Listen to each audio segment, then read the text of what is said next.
ആരാധിക്കുന്നു ഞങ്ങൾ നിൻ സന്നിധിയിൽ സ്തോത്രത്തോടെന്നും.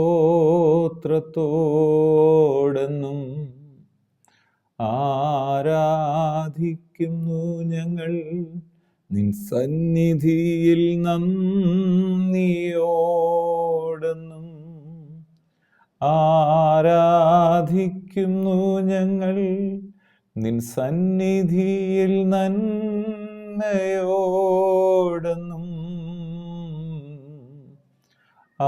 ആരാധിക്കാം യേശു കർത്താവിനെ, നമ്മെ സർവമറന്ന് തൻ സന്നിധിയിൽ മോദമോടിന്ന്. നമ്മെ സർവമറന്ന് തൻ സന്നിധിയിൽ ധ്യാനത്തോടിന്ന്. നമ്മെ സർവമറന്ന് തൻ സന്നിധിയിൽ കീർത്തനത്തിനാൽ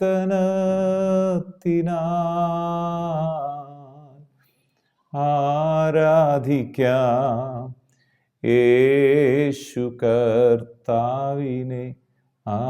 ആരാധിക്കുന്നു ഞങ്ങൾ നിൻ സന്നിധിയിൽ സ്തോത്രത്തോടെന്നും.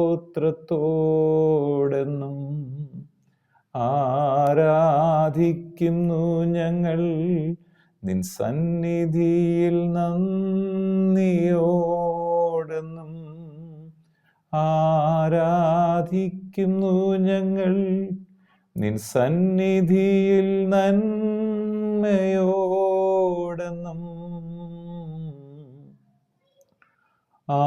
ആരാധിക്കാം യേശു കർത്താവിനെ, നമുക്കാരാധിക്കാം യേശു കർത്താവിനെ.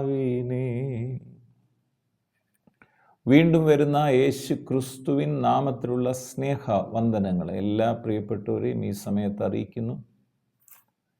യോഹന്നാനുണ്ടായ വെളിപ്പാട് പുസ്തകം അതിൻ്റെ 2-ാമത്തെ അധ്യായത്തിൽ നിന്നും 3-ാം അധ്യായം 8-ാം വാക്യം ഇങ്ങനെ പറയുന്നു: ഞാൻ നിന്റെ പ്രവൃത്തി അറിയുന്നു. ഇതാ, ഞാൻ നിന്റെ മുമ്പിൽ ഒരു വാതിൽ തുറന്നു വച്ചിരിക്കുന്നു. അത് ആർക്കും അടച്ചുകൂടാ. നിനക്കല്പമേ ശക്തിയുള്ളൂ, എങ്കിലും നീ എൻ്റെ വചനം കാത്തു എൻ്റെ നാമം നിഷേധിച്ചിട്ടില്ല. നിനക്ക് വേണ്ടി ഒരു വാതിൽ ദൈവം തുറന്നു വച്ചിരിക്കുന്നു. യേശു ക്രിസ്തു തന്നെയാണ് വാസ്തവമായി വാതിൽ. യേശു ഇങ്ങനെ പറഞ്ഞു: ഞാൻ തന്നെയാണ് വഴി, ഞാൻ തന്നെയാണ് സത്യം, ഞാൻ ജീവനാകുന്നു, ഞാൻ വാതിലാകുന്നു. പിതാവിലേക്കുള്ള ഏക വഴി, ഏക വാതിൽ വാസ്തവമായി യേശു ക്രിസ്തു മാത്രമാണ്. വേറെ വഴി ഇല്ല. രക്ഷപ്പെടാൻ, അനുഗ്രഹം പ്രാപിക്കാൻ, വിടുതൽ പ്രാപിക്കാൻ യേശു എന്നൊരു വഴി. അപ്പോൾ തന്നെ യേശു ക്രിസ്തുവിൽ വിശ്വസിക്കുന്നവർക്ക് വേണ്ടി ദൈവം ഒരു വഴി തുറക്കുന്നു. എന്നെൻ്റെ വചനം കേട്ടുകൊണ്ടിരിക്കുന്ന പ്രിയപ്പെട്ടവരോട് ഞാൻ പറയാം, ഈ വഴിക്ക് ഒരു പ്രത്യേകത മുമ്പ് പറഞ്ഞിട്ടുണ്ട്. ആ അധ്യായം തുടങ്ങും പറയാണ്: ആരും തുറക്കാതെ വണ്ണം അടയ്ക്കുകയും ചെയ്യുന്നവൻ അരുളിച്ചെയ്യുന്നു. ആരും അടയ്ക്കാതെ വണ്ണം തുറക്കുകയും ആരും തുറക്കാതെ വണ്ണം അടയ്ക്കുകയും ചെയ്യും എന്ന് പറഞ്ഞാൽ, നിങ്ങളുടെ മുമ്പിൽ ആർക്കും ദൈവം തുറന്ന വാതിലടയ്ക്കാൻ കഴിയത്തില്ല. ഇനി ദൈവം അടച്ച വാതിലാണെങ്കിൽ അത് ആർക്കും നമുക്കായി തുറക്കാൻ കഴിയത്തില്ല. ദൈവത്തിൻ്റെ വാതിൽ അത് വാസ്തവമായത് യേശുവാണ്. യേശു ക്രിസ്തുവിലൂടെയാണ് നാം ഈ അനുഗ്രഹം പ്രാപിക്കുന്നത്. അപ്പോൾ തന്നെ വിശ്വസിക്കുന്ന നമുക്ക് വേണ്ടി ദൈവം അത്ഭുതങ്ങളുടെ വാതിലുകൾ തുറക്കുന്നു ഈ ദിനങ്ങളിൽ.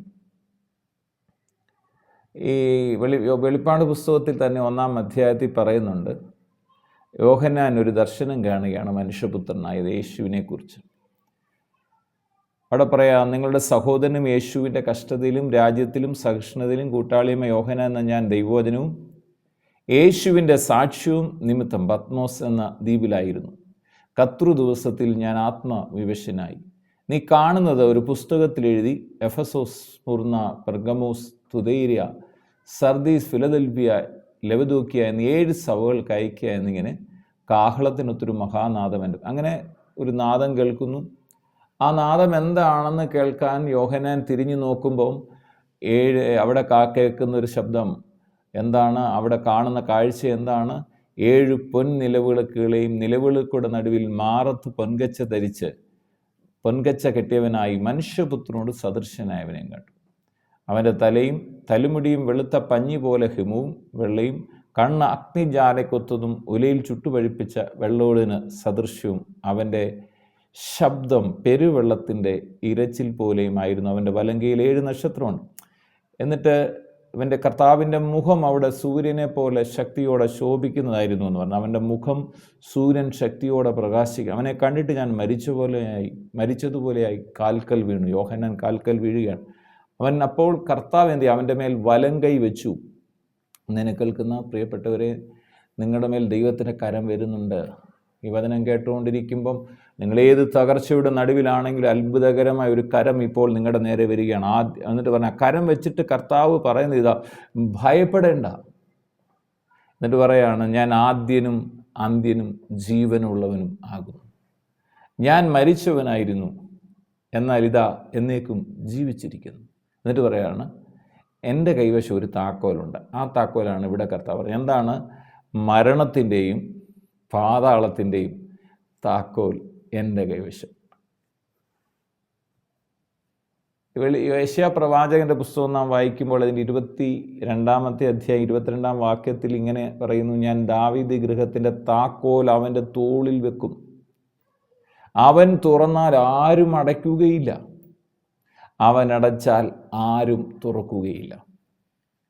വെളിപ്പാട് പുസ്തകത്തിൽ തന്നെ അതിൻ്റെ 5-ാം അധ്യായത്തിൽ പറയുന്നുണ്ട്, അവിടെ വലിയൊരു പുസ്തകം, സ്വർഗത്തിലൊരു പുസ്തകം, അതാർക്കും തുറക്കാൻ കഴിയാത്തൊരു പുസ്തകം, അത് ഈ കുഞ്ഞാട് തുറക്കാൻ ജയം പ്രാപിച്ചു എന്ന് പറയുന്നു.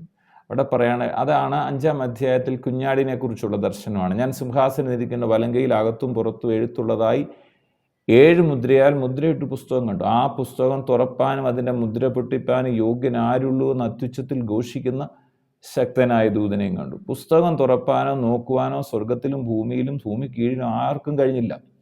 പുസ്തകം തുറന്ന് വായിപ്പാനെങ്കിലും അത് നോക്കുവാനെങ്കിലും യോഗ്യനായ ആരെയും കാണാഞ്ഞത് കൊണ്ട് ഞാൻ ഏറ്റവും കരഞ്ഞു. അപ്പോൾ മൂപ്പന്മാരിൽ ഒരുത്തൻ എന്നോട്, കരയണ്ട. കാര്യം എന്താണ്? യഹൂദാ ഗോത്രത്തിലെ സിംഹവും ദാവീദിൻ്റെ വേരുമായവൻ പുസ്തകവും അതിൻ്റെ 7 മുദ്രയും തുറപ്പാൻ ജയം പ്രാപിച്ചിരിക്കുന്നു എന്ന് പറഞ്ഞു. ഇന്നെ കേൾക്കുന്ന പ്രിയപ്പെട്ടവരെ, യേശു ക്രിസ്തു തുറക്കത്തക്കവണ്ണം ജയം പ്രാപിച്ചിരിക്കുകയാണ്. നിങ്ങളുടെ മുമ്പിൽ വലുതും വിശാലമായ ചില വാതിലുകൾ ദൈവം നിങ്ങൾക്ക് വേണ്ടി തുറക്കുകയാണ് ദിവസങ്ങളിൽ. അതാണ് പറയുന്നത്. ഇവിടെ പറയാണ്, അത് കർത്താവ് തുറക്കുന്ന വാതിലിൻ്റെ പ്രത്യേകത എന്താണ്? ഇവിടെ പറയാണ്, ഞാൻ നിൻ്റെ പ്രവൃത്തി അറിയുന്നു, ഇതാ ഞാൻ നിൻ്റെ മുമ്പിൽ ഒരു വാതിൽ തുറന്നു വച്ചിരിക്കുന്നു. ഇത് അനുഗ്രഹത്തിൻ്റെ വാതിലാണ്. നിങ്ങളുടെ ജീവിതത്തിൽ ഒരു ഉയർച്ചയുടെ വാതിലാണ്. നിങ്ങളുടെ കുഞ്ഞുങ്ങളുടെ ജീവിതത്തിൽ ചില വാതിലുകൾ ദൈവം തുറക്കുകയാണ്. അത്ഭുതത്തിൻ്റെ വാതിൽ, സൂപ്പർ നാച്ചുറലായിട്ടുള്ള, നമ്മുടെ ചിന്തയിൽ പോലും പ്രകൃതിയിൽ അങ്ങനെ സംഭവിക്കാൻ പറ്റാത്ത തരത്തിലുള്ള വലിയ അത്ഭുതങ്ങൾ, വാതിലുകൾ യേശുവിൻ്റെ നാമത്തിൽ നിങ്ങൾക്ക് വേണ്ടി തുറക്കുകയാണ്. ഇവിടെ തുറന്നു വെച്ചിരിക്കുന്നു. എന്നിട്ട് പറയാം, അതാർക്കും അടച്ചുകൂടാ. ഇവിടെ പറയുകയാണ്, ഈ വാതിലിൻ്റെ പ്രത്യേകത, കർത്താവ് തുറക്കുന്നത് ആരും അടയ്ക്കാതെ വണ്ണം. ഇത് അടയ്ക്കാൻ പറ്റത്തില്ല, ആരെയും കൊണ്ട് അടയ്ക്കാൻ പറ്റത്തില്ല. കർത്താവ് നിങ്ങൾക്ക് വേണ്ടി തുറന്ന അനുഗ്രഹമോ. ചില ആളുകൾ ചില കാര്യങ്ങൾ പറയുമ്പം അതാരോടും പറയല്ലേ. ഇപ്പം മക്കളുടെ വിവാഹം ആരോടും പറയല്ലേ, ഫോട്ടോ ഒന്നും ആരും കാണിക്കും, അങ്ങനെ ആരും അറിയരുത്. അല്ലെങ്കിൽ ഏതെങ്കിലും ഈ വിദേശ യാത്ര പോകാൻ എല്ലാം കാര്യങ്ങളെല്ലാം സെറ്റ് ചെയ്യും, ഇത് ആരോടും പറയല്ലോ കേട്ടോ.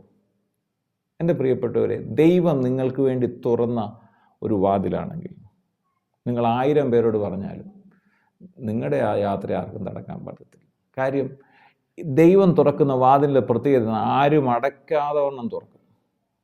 ആരും അടയ്ക്കാൻ പറ്റില്ല. ഈ ഭൂമിയിൽ ഒരു അന്ധകാര ശക്തിക്കും ദൈവം നിങ്ങളുടെയും നിങ്ങളുടെ തലമുറയുടെയും മുമ്പിൽ തുറക്കുന്ന വാതിൽ അടയ്ക്കാൻ കഴിയത്തില്ല. നിങ്ങൾ നോക്കിയാലും പറ്റത്തില്ല. കാര്യം ദൈവം നിങ്ങൾക്കായി തുറന്നിരിക്കുകയാണ്. അത് തന്നെയല്ല പറയുകയാണ്, തുറക്കാതെ വണ്ണം അടയ്ക്കുകയും ചെയ്യുന്നു. എന്ന് വെച്ചാൽ തുറക്കാതെ വണ്ണം. ഇനി കർത്താവിനെ അങ്ങ് അടച്ചു പോയല്ലോ, അതാർക്കും തുറക്കാൻ പറ്റത്തില്ല. അതുകൊണ്ട് നമുക്ക് കർത്താവിൻ്റെ കാര്യങ്ങൾ നമുക്ക് സമർപ്പിക്കാം, വിശ്വസിക്കാം, ഇത് ഏറ്റെടുക്കാം. ദൈവം നിങ്ങളുടെ പ്രവൃത്തി അറിഞ്ഞ് നിങ്ങളുടെ മുമ്പിൽ ഒരു വാതിൽ തുറന്നു വച്ചിരിക്കുന്നു. പ്രാർത്ഥിക്കാം. പിതാവെ, പ്രാർത്ഥിക്കുന്നു യേശു ക്രിസ്തുവിൻ നാമത്തിൽ എന്നെ കേൾക്കുന്നവർ, ചില വാതിലുകൾ ഇവരുടെ മുമ്പിൽ അഴഞ്ഞു നിൽക്കുക.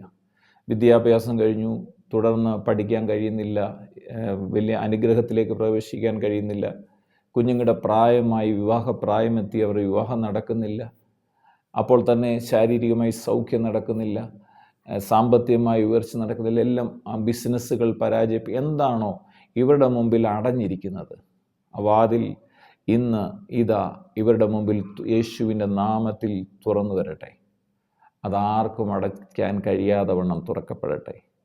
ആർക്കും തുറക്കാതെ വണ്ണം അടയ്ക്കാതെ വണ്ണം തുറക്കപ്പെടുന്ന എന്ന് പറഞ്ഞാൽ ദൈവത്തിൻ്റെ അത്ഭുതകരമായ വാതിൽ യേശു ക്രിസ്തുവിൻ്റെ നാമത്തിൽ ഇന്ന് വചനം കേൾക്കുന്ന ഓരോരുത്തരുടെയും ജീവിതത്തിൽ ആ വാതിൽ തുറക്കപ്പെടട്ടെ.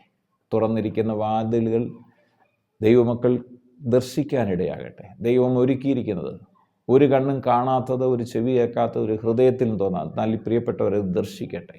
ആത്മാവിനാൽ ഞങ്ങൾക്കത് വെളിപ്പെട്ട് വരട്ടെ. എന്നെ കേൾക്കുന്ന രോഗികൾ ഇപ്പോൾ തന്നെ യേശു ക്രിസ്തുവിൻ്റെ അടിപ്പിണരുകളാൽ സൗഖ്യം പ്രാപിക്കട്ടെ.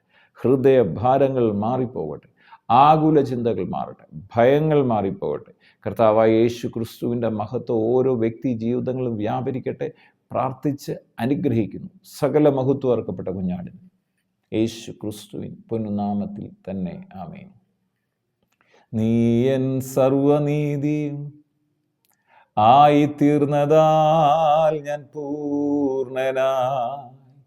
നീ എൻ സർവനീതിയും ആയിത്തീർന്നതാൽ ഞാൻ ഭാഗ്യവാൻ. നീ എൻ സർവനീതിയും ആയിത്തീർന്നതാൽ ഞാൻ ധന്യനായി.